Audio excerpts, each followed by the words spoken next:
Star Wars Squadrons releases on October 2 and reviews has already gone live for developer EA Motive spins on interstellar dogfighting. The consensus so far has been a positive one, praising the game's smaller scale, gorgeous visuals and exhilarating actions. While the short campaign may leave fans hungry for more, the engaging flight mechanisms and the incredible locales will make you feel like you just entered your own personal Star Wars experience. There is also a progression system that rewards a variety of cosmetics and is notably free from microtransactions. How enjoyable these modes will be over a long period of time and how rewarding the game's progression ladder ends up feeling is something I will be trying to come to terms with over following days.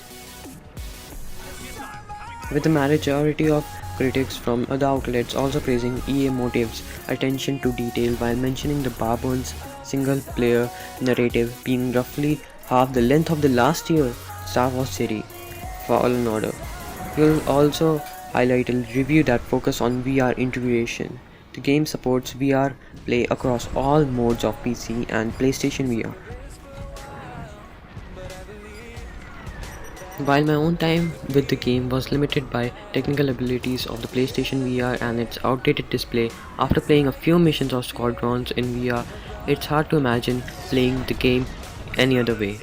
With my headset serving as a convenience replica of a starfighter helmet and the ability to look freely around the cockpit, VR doesn't just make Squadron to look cooler. The expanded field of view actually helps in piloting. The ability to look over and see my X-wings as foils in attack position is just the icing on the cake. My only gripe, the PSVR's display is just too low resolution, making the soaring spaceship in the distance that I was trying to gun down look more like fuzzy dot on a horizon. Squadrons is probably not a Star Wars game for everyone. The step difficulty curves combined with a relatively limited campaign make it more of a niche kind of game other than more accessible Star Wars space combat titles. But for players willing to put in the time, and the end result is the game that brings you closer to a flight around the X-Wing than ever before. In many ways, Squadron's single-player campaign feels like an extended multi-hour tutorial to help train a player's piloting skills before throwing them to the pools of online multiplayer. And even after hours in a single-player mode, I still felt like I was just only started to get used to Squadron's flight.